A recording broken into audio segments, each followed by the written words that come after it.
Friends, अभी हम पढ़ेंगे सिग्निफिकेंस ऑफ मैनेजमेंट प्रिंसिपल। इसके पहले हमने meaning and definition of principles of management पढ़ लिया था। देन हमने nature of principles of management discuss किया था। अभी हम पढ़ेंगे significance of principles of management या मैनेजमेंट प्रिंसिपल। सिग्निफिकेंस, इसको आप अपने नॉर्मल टर्म्स में कह सकते हैं इंपॉर्टेंस ऑफ मैनेजमेंट प्रिंसिपल। जैसा प्रीवियस टॉपिक में हमने डिस्कस किया था कि मैनेजमेंट प्रिंसिपल का नेचर कैसा है, तो उससे हमें उसका इंपॉर्टेंस भी कहीं ना कहीं पता चल गया था अगर देखा जाए तो, क्योंकि ये एक रेडीमेड सॉल्यूशन हमें प्रोवाइड करता है मैनेजमेंट में। अगर हमें डिसीजंस लेने हैं और मैनेजमेंट ऑपरेट करने में या बिजनेस हम ऑपरेट कर रहे हैं उसमें अगर हमें कोई डिफिकल्टीज फेस करनी पड़ रही है तो उस डिफिकल्टीज को सॉर्ट आउट करने के लिए हमारे पास रेडीमेड सॉल्यूशंस अवेलेबल है ना। तो यही से हमें इसका इंपॉर्टेंस पता चल जाता है, because management is everywhere. Business organisation, non business organisations, कोई भी बिजनेस ऑर्गेनाइजेशन हो उसमें आपको मैनेजमेंट दिखेगा, है ना। देखिए, as we have discussed the nature of principles of management, it can be said that management principles are applicable everywhere, है ना। मैनेजमेंट प्रिंसिपल हर जगह है, बिजनेस में, प्रोडक्शन में, मार्केटिंग में, सेलिंग में, पर्सनल डिपार्टमेंट में, हर जगह आपको ये दिखाई देगा। They are in the form of predetermined solution. देखो क्या बोला है, they are in the form of predetermined solution. ये रेडीमेड सोल्यूशन है आपके लिए, है ना। आपको अगर कोई प्रॉब्लम फेस करना पड़ रहा है तो ऑलरेडी ये प्रॉब्लम किसी और बिजनेसमैन ने पहले फेस किए थे, है ना। मैनेजमेंट थिंकर्स ने फेस किए थे और उन्होंने उसके ऊपर सॉल्यूशंस निकाले और सॉल्यूशंस को उन्होंने एक जनरलाइज स्टेटमेंट में कन्वर्ट कर दिया और वही आपके सामने एज अ मैनेजमेंट प्रिंसिपल आ चुके हैं, है ना। वही दिया है, they are in the form of predetermined solutions for the problem which are recurring, यानी जो बिजनेस में रेकरिंग प्रॉब्लम्स आते रहते हैं उसके लिए रेडीमेड सॉल्यूशन होता है आपका ये management principles. They are guiding the manager, so it is important for every manager to know them, है ना। और सिंपल सी बात है, एक तरीके से गाइडेंस प्रोवाइड करते हैं मैनेजमेंट प्रिंसिपल। तो हर एक मैनेजर को ये पता भी होना चाहिए कि मैनेजमेंट प्रिंसिपल्स क्या है। In every type of organization or in group activity, one need to apply principle according to nature, size and requirement of the organization. These principles are tested and practiced worldwide from many years. Therefore, it is important to study the significance or importance of management principle with the help of the following facts. अब देखिए, management principles तो हर एक business organisation में depend करता है और उसका degree of operation या डिग्री ऑफ अप्लायंस ये बिजनेस के साइज, बिजनेस के नेचर पे या बिजनेस की रिक्वायरमेंट पे डिपेंड करता है कि एग्जैक्टली बिजनेस कैसा है। और हर एक मैनेजर को मैनेजमेंट प्रिंसिपल्स अप्लाई करने पड़ते हैं बिजनेस में, है ना। उन्हें तो ये करना ही है क्योंकि ये रेडीमेड सॉल्यूशंस अवेलेबल होते हैं। तो चलो अभी हम पॉइंट वाइज देखेंगे उसकी इंपॉर्टेंस। ये देखो यहाँ पे लिखा हुआ है सिग्निफिकेंस और इंपॉर्टेंस ऑफ मैनेजमेंट, यानी ये इंपॉर्टेंस भी आप कह सकते हैं। यानी क्वेश्चन अगर आपको आए इंपॉर्टेंस ऑफ मैनेजमेंट प्रिंसिपल्स तो यही आपको लिखना है, ठीक है। तो देखिए पहला पॉइंट उसमें दिया है, provides useful insight to managers. देखो, provides useful insight to manager. अब ये जो मैनेजमेंट प्रिंसिपल है, मैनेजमेंट प्रिंसिपल एग्जैक्टली क्या है कि प्रॉब्लम का रेडीमेड सॉल्यूशन है, या आप ऐसा बोल सकते हैं कि प्रॉब्लम और सिचुएशन को समझने में हेल्प करता है ना। तो वही उन्होंने यहां पे दिया है। देखिए, the principles of management help the manager to understand the organisation. The study of the principle helps to improve the understanding of the situation and problem. यानी आपके सामने जो सिचुएशन आई है, आपके सामने जो प्रॉब्लम है, उसको समझने में मदद करता है।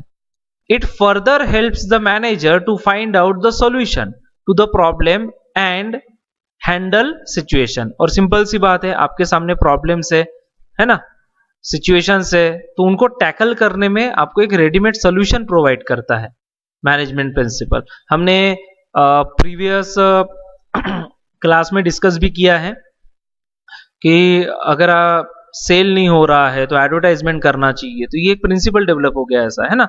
Management principles are an outcome of the experience of various professional people. The use of these principles is helping manager about the manner in which he should act in different situation. और देखो, ये जो management principles है ये कोई एक दिन में बनी हुई प्रिंसिपल तो है नहीं।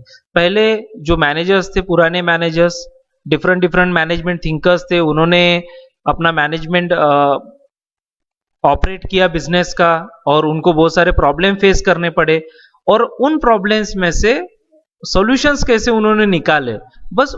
और जब उनको एक सॉल्यूशन मिल गया कि नहीं ये बेस्ट सॉल्यूशन है, तो उन्होंने उसको प्रिंसिपल में कन्वर्ट कर डाला। तो एक तरीके से देखा जाए तो हमें तो रेडीमेड सॉल्यूशन मिल रहे हैं ना, है ना। तो मैनेजमेंट प्रिंसिपल जो है वो मैनेजर्स को एक तरीके से इनसाइट यानी प्रॉब्लम की जड़ तक जाने के लिए मदद करता है।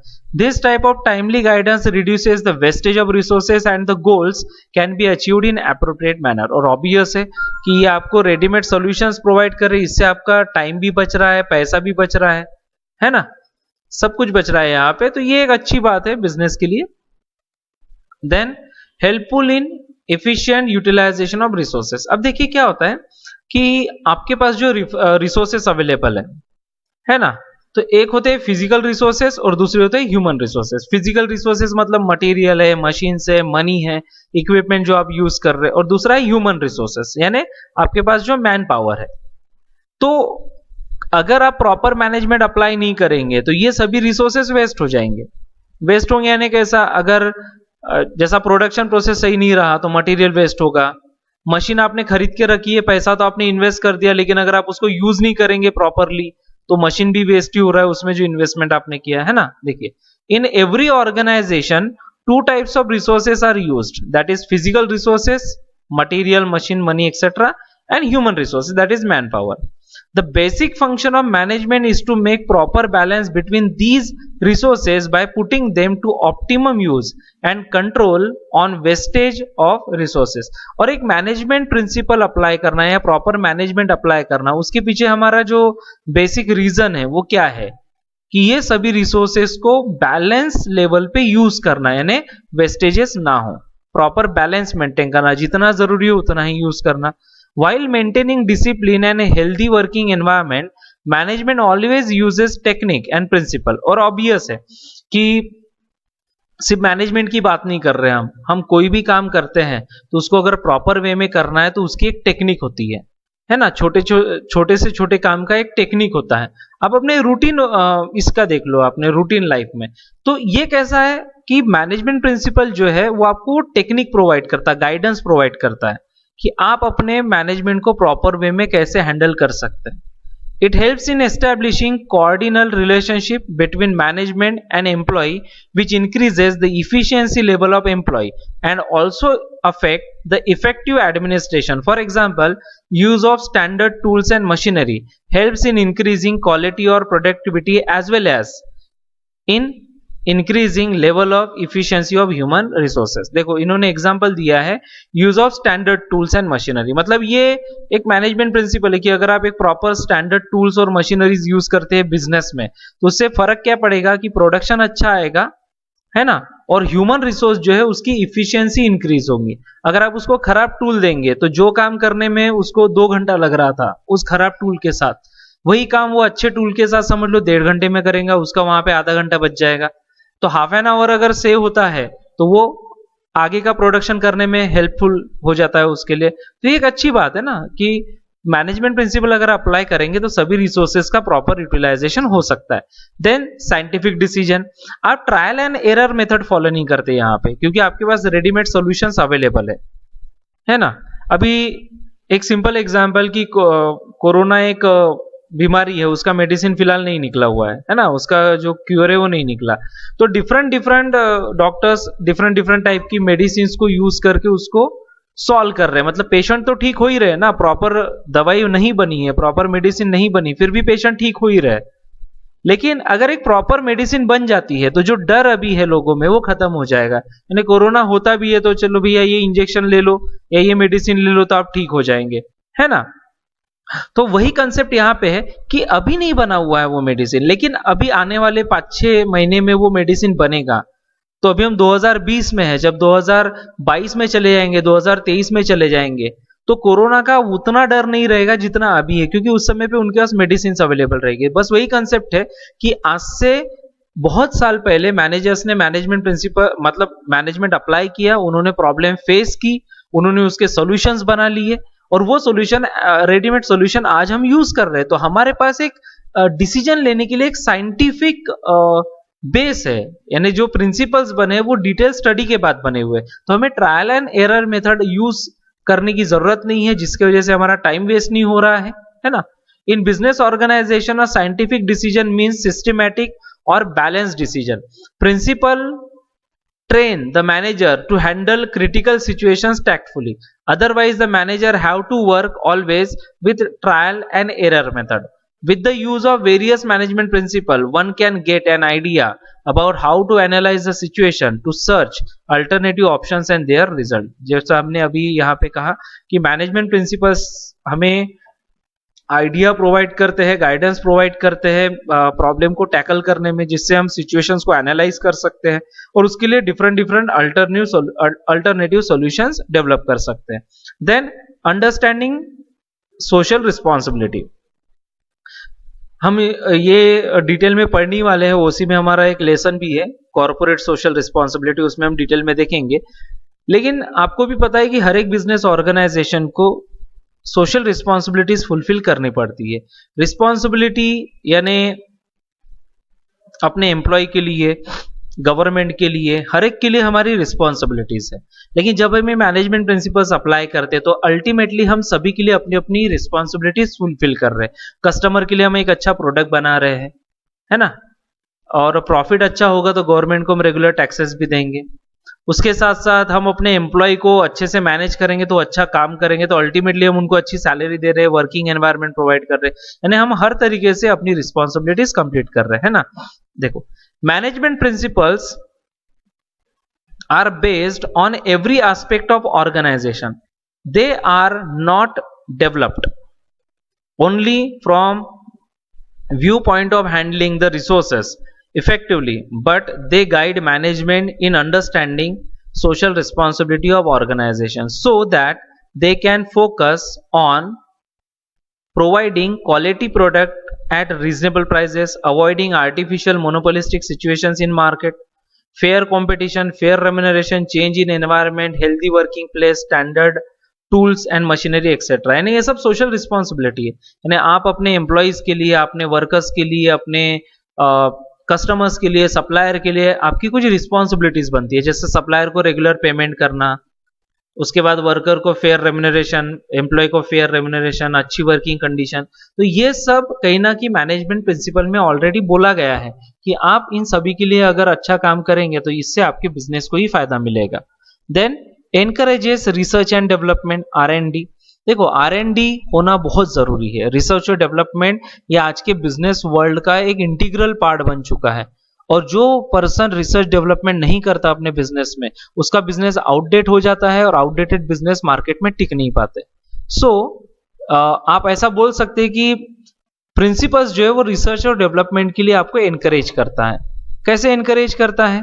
क्योंकि ऑलरेडी आपको गाइडलाइन मिल चुकी है ना, आपको प्रॉब्लम के सॉल्यूशंस मिल चुके हैं, तो आपको उतनी रिसर्च नहीं करनी पड़ रही है. तो आप आगे की रिसर्च की तरफ थोड़ा सा ध्यान दे सकते हो. यानी जैसा देखो, ऑलरेडी बहुत सारे लोगों ने प्रॉब्लम सॉल्व किए हुए, लेकिन फिर भी जो नए चैलेंजेस आपके सामने आते हैं तो उन चैलेंजेस को सॉल्व करने के लिए ऑलरेडी जो प्रिंसिपल बने हुए हैं वो आपको हेल्प करते हैं. देखिए, principles of management are dynamic.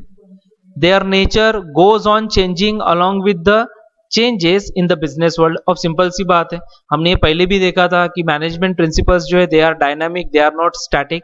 और जैसे जैसे सिचुएशन चेंज होती है बिजनेस वर्ल्ड में, वैसे वैसे मैनेजमेंट प्रिंसिपल में स्लाइड चेंजेस करने पड़ते हैं. Over the year they have developed to suit the current need.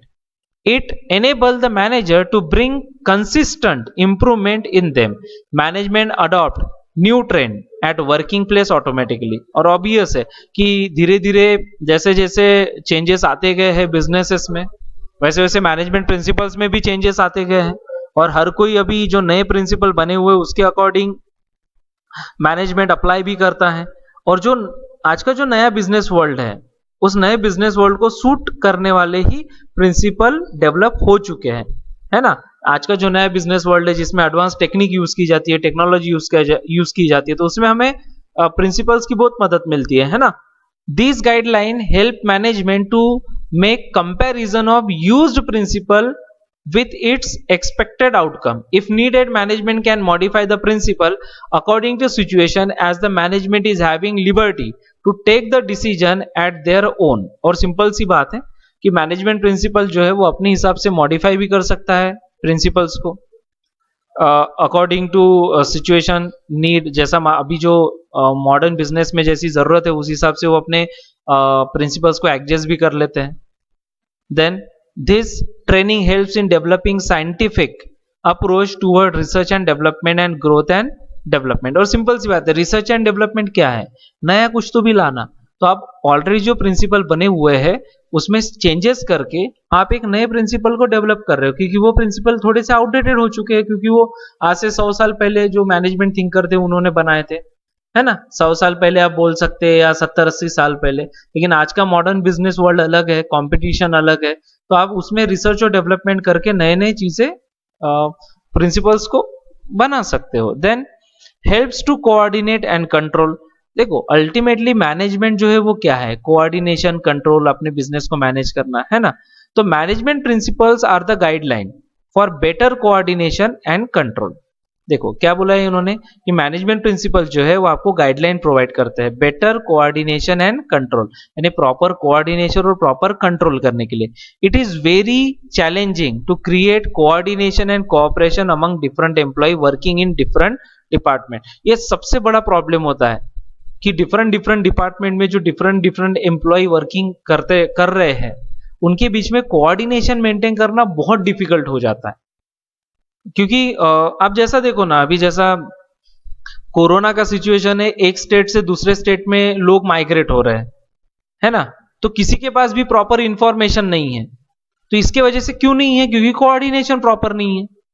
कि एक स्टेट से बस निकल रही है लेकिन दूसरे स्टेट में वो बस अंदर नहीं ले रहे हैं, मतलब वो स्टेट में एंट्री नहीं दे रहे. क्यों? क्योंकि दो स्टेट गवर्नमेंट के बीच में प्रॉपर कोऑर्डिनेशन नहीं है, कोऑपरेट नहीं कर रहे एक दूसरे को. क्योंकि हो सकता है कि अलग अलग मतलब जो अलग अलग स्टेट है उसमें डिफरेंट डिफरेंट पार्टी की गवर्नमेंट है. कहीं पे कांग्रेस की गवर्नमेंट होंगी, कहीं पे बीजेपी की गवर्नमेंट होंगी, तो एक दूसरे को सपोर्ट नहीं कर रहे होंगे. तो ये सब इश्यूज है ना.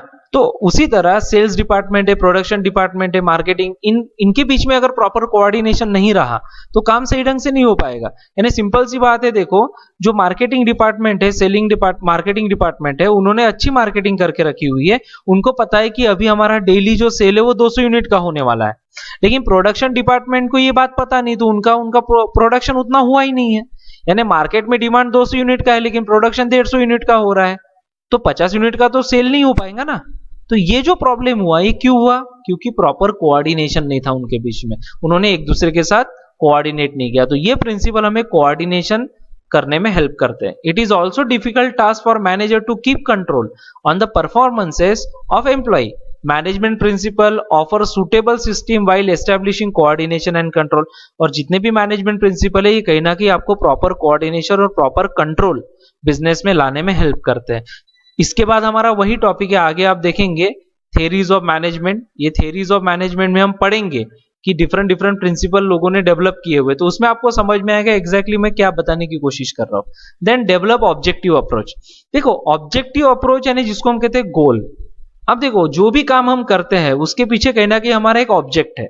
अगर ऑब्जेक्ट ही नहीं रहेगा, है ना, तो वो एक्टिविटी क्यों करेंगे? अब सिंपल सी बात है, जैसा मैं ये ऑनलाइन वीडियो बना के आपको सेंड कर रहा हूं, क्यों? क्योंकि लॉकडाउन है और स्टडी भी करना है, तो कहीं ना कहीं ऑब्जेक्ट है कि भैया पढ़ाई पूरी होनी चाहिए, इसलिए तो वीडियो बना रहा. तो हर एक चीज करने के पीछे कहीं ना कहीं एक पर्टिकुलर ऑब्जेक्ट होता है ना. लेकिन उस ऑब्जेक्ट को अचीव करने के लिए प्रॉब्लम को सही ढंग से समझना बहुत जरूरी है कि प्रॉब्लम क्या है. अब जैसा देखो मुझे प्रॉब्लम समझ में आया कि सभी के पास एंड्रॉयड मोबाइल नहीं है, तो फिर इसका सॉल्यूशन क्या हो सकता है? क्योंकि सभी के पास ये वीडियो जा नहीं सकते थे. फिर मैंने सॉल्यूशन ये निकाला कि चलो वीडियो तो सेंड करना ही करना है, लेकिन इसका यूट्यूब चैनल बना के उस पर भी वीडियो हम डाल सकते हैं. यानी जिनके मोबाइल में ये वीडियोस आ नहीं रहे हैं एटलीस्ट वो यूट्यूब पे तो सुन सकते हैं, इसको देख सकते हैं. तो ये एक हो गया सोल्यूशन, मतलब प्रॉब्लम था, प्रॉब्लम का सोल्यूशन हमने निकाला और इसके आगे भी कुछ सोल्यूशंस निकाल सकते हैं अच्छे. तो उसी तरह बिजनेस में प्रॉब्लम्स होते हैं, उसके सोल्यूशंस निकालना बहुत जरूरी है ना. तो वो आपको जो वहां पे प्रिंसिपल्स है, मैनेजमेंट प्रिंसिपल, वो आपको हेल्प करते हैं. Managers can identify the business opportunities, root causes of the problem in correct manner and can provide appropriate solutions on it. और ये जो प्रिंसिपल्स होते हैं मैनेजमेंट के, ये आपको रूट कॉज समझने में हेल्प करते हैं, यानी एग्जैक्टली प्रॉब्लम कहां से आ रहा है. तो अगर आपको प्रॉब्लम की जड़ पता चल गई, है ना, तो उसको सॉल्व करना बहुत आसान हो जाता है। It builds confidence in the minds of the manager. इससे क्या होता है कि जो मैनेजर्स है उनके बीच में कॉन्फिडेंस डेवलप हो जाता है ना, कि मैं प्रॉब्लम सॉल्व कर सकता हूँ, है ना। जब आपको सॉल्यूशंस मिलना शुरू हो जाते हैं तो अल्टीमेटली कॉन्फिडेंस धीरे धीरे धीरे धीरे बढ़ता है। ठीक है, नेक्स्ट क्लास में हम देखेंगे थियरीज ऑफ मैनेजमेंट।